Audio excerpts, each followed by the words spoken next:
السلام علیکم ورحمۃ اللہ وبرکاتہ. ملګرو دی ویډیو کې چې تاسو دا کوم ملزمان ګورئ د پولیس والا گرفتار کړي د چارسدي د مرزو علاقې پولیس دي.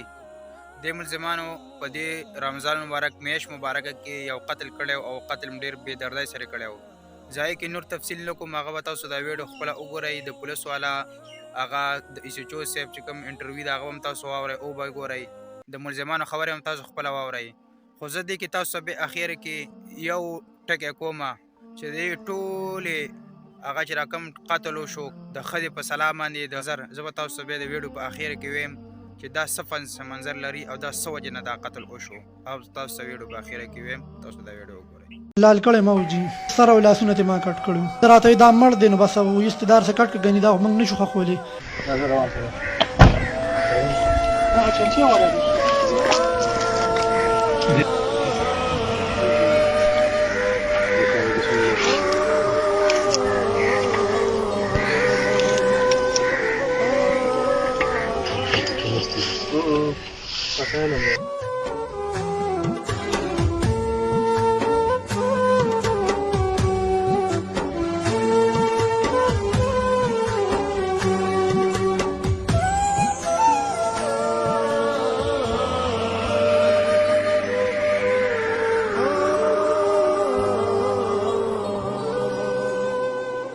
بسم الله الرحمن الرحیم. په 7/4/2022 باندې روزماتي ټیم کې موږ ته یو ډېډ باډي د جندي په غاړه باندې ملو شوه چې هغه موږ پوسټ مارټم له یوړله، خو د هغه د وارثو تلاش جاري و. په نامعلومه کې هغه چې کوم د ټیمې په ذریعه باندې تدفین د هغه وشو، اف آی آر رجسټر شو، تفتیش شروع او د جناب ډي پی او صاحب هغې باندې ایکشن واخیسته چې آیا د سیکورټي فورسز سړی دی ځکه چې په تورو کپړو کې و یا سیول سړی دی چې انتقامي کاروایي کړې ده. په دې کې یو ټیم مقرر شو، جناب ډي پی او صاحب په سوپرویژن کې ډي اس پي تنګي صاحب، سی آی او صاحب، اس پي انویسټیګیشن صاحب او خپل زموږ چې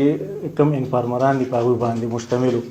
معلومه دا شوه چې دا کوم ډیډ باډي ده دا د محمد جمیل ولد فضل مولا چې دا د پیندهیلو ترناب اوسېدونکی دی،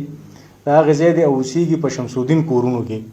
او د خپلې ښځې سره ناچاقي وه. نو خپلې ښځې چې کوم دی نو د خپلو نور بالي کسان چې کوم دي د هغوی سره په ملګرتیا کې دی وجلې دي. نن موږ ته دغه میلو شو، انفارمیشن میلو شو چې بهی همدغه 3 کسان یو چینچي ده ورسره او په هغې کې را روان دي. 3 ونه چې کوم دی گرفتار شو، سرسري انټاروګیټ شو. نو په دې کې یو کس چې کوم دی عباد علي شاه، هغه ټول حقیقت بیان کړ چې د دې خاوند د دې ډیډ باډي محمد جمیل د خپلې ښځې سره ناچاقي وه. په دې وجه باندې موږ کور ته وغوښتو او دې موږ په سټک باندې په سر و دې بېهوشه شو. بیا د ده د ډیډ باډي د ختمېدو او د روکېدو دپاره موږ د ده سره او دواړه لاسونه چې کوم دي کټ کړو چې د ده شناخت ونه شي. خو چونکې مړه چې کوم دی نو هغه حقیقت په خپله باندې راښکاره کېږي او بېګونه و. په دې وجه باندې د عباد علي شاه ټول حقیقت بیان کړ چې سر او لاسونه چې کوم دي دا ما په پړانګو ماجوکي کې ښخ کړي دي. چاړه چې کوم ده نو په غني خان روډ باندې کاکاخیل شادي خال نه شاته په غنمو کې پرته ده او ډیډ باډي موږ د جندي په غاړه باندې غورځولې ده. ټول حقایق چې کوم دي مخې ته راغلل. 3 ونه ملزمان په دې کې اریسټ دي او سبا له به مزید کاروایي دپاره عدالت ته مخامخ کېږي. ملزم او مقتول چې کوم دي نو دا دواړه دوستان وو. کور ته بیا ول سودا وړله راوړله. په دې دوران کې د دې ملزم او د دې مقتول د ښځې یو بل سره تعلقات پیدا شو. په یو عباد علي شاه ولد یونس دی چې په نوخار روډ پیپر میل سره نږدې پاتې کېږي. دویم ملزم حسین الله ولد هسته دی چې بیسیکلي اوسېدونکی د تیمرګرې دی خو د 10-15 سال نه راغلی دی او په نوخار روډ باندې پیپر میل سره اوسېږي. د په چینچۍ کې ورسره وړی دی،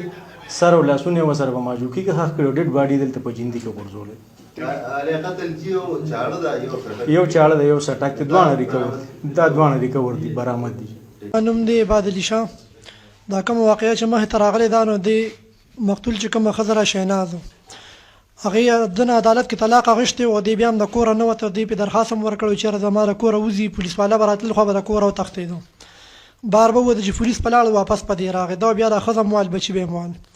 ما ته شهناز رنګ وکړه چېرې د مخکې نه هم دی دا وال ټکول کوي، ما سره هم جنګ جګړه دی بچو سره هم کوي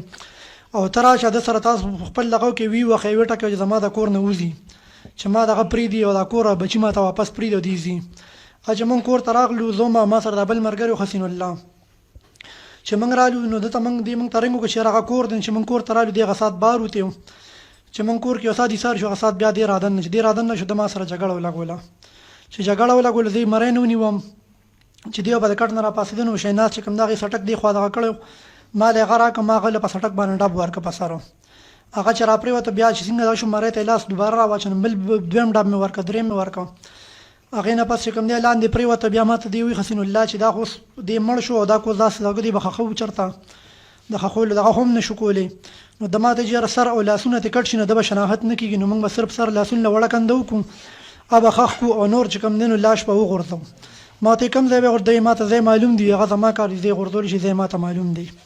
موږ چې هغه هر څه کټل بیا شیناز موږ له چې کوم دی نو څادر رسم راکړل چې په هغې کې موږ وتړه پلاسټک یې م راکړه هر څه یې راکړل چې په هغې کې دې موږ کور کړو هغې یې مکمل یې کور کړې چېرې وینه مینه دې په لاره نه دغه کېږي حقه چې موږ مکمل په کپړه او پلاسټک هر څه کې کور کړو نو بیا هم په چنچۍ کې راواچو اول هم سر او لاسونه یې وړه عمل ته پټي کې ښخ کړل دغه دوران کې شیناز په کمره کې هغه نور لاس چې کوم و هغې ته تالا اچولې وه او بند کړی و هغې ته ماشومان هم نه پرې ماشومان یې بله کمره کې بند کړي وو بیا چې مازدیګر ټایم کېده نو موږ ته یې رنګونه کول شا بیا راشو خلک راټولېږي بیا موږ چې بیا هغه ټایم هلته راغلو نو اسات خلک لږ کم شو نو بیا موږ دې په چنچۍ کې واچو حسین الله ته مې چنچۍ کې واچو را روان شو دی عمرزو طرف ته چې رالو بیا دې خوا چیني طرف ته چې کوم روډ ته شي په دغې لاړو د بیا د جندي په غاړه چنچي بوتل چې مخکې لاړه مخکې لار بند وه چې مخکې لار بند وه هغه ځای کې د بیا چنچي راته وکړله او هغه ځای کې د بیا اوبو ته چې کوم دی نور لاش وغورځو چې هغې اوبو ته غورځو هغې نه پس موږ لاړو بیا موږ کلي ته دغه شو واپس کورونو ته لاړو دا لږ زما ملګری و د به ډیوټي کوله ده ما ته یې سودا سره وړه کور ته نو ما به سودا سره وړه بیا هغه زه کور ته دننه کړم ما ته یې راځه کور ته راځه بس وي دلته اوس چې زموږ ستاسو راغېدن نه کېږي راځه چې زه نیم سودا سره وړه بیا هغه دوران کې چې هغه په ښځه باندې ظلم او ډېر دغه شروع کړه ښځه به یې واله ماشومان به یې وال دې ما ته چېرې دنه خو زه تنګه شم په دې باندې او ته که ما سره نکاح تړې نو چې زه دنه طلاق والم ما ته دا ماشومان هر څه چې دي نو دې طلاق واغېسته په عدالت کې د هغه طلاق شوی و شیناز تطلاق واغېسته هغې تقریبا 3 میاشتې وشي دې سره طلاقنامه هم پرته ده خو بیا ته دې نه وه د چونګې دې ما ته رنګ وکړي چېرته ما سره نکاح ستړی راشي اوس ده سره صلاح وکړه چې دې نه دغه کېږي موږ تلې والو چې موږ په سټک ډب ورکړه را پرېوته نو بس زه په دې حلال کړی ما وجي سر او لاسونه ترې ما کټ کړي خو ده راته دا مړ دی نو بس استدار څه کټ کړه ګنې دا خو موږ نه شو ښخولی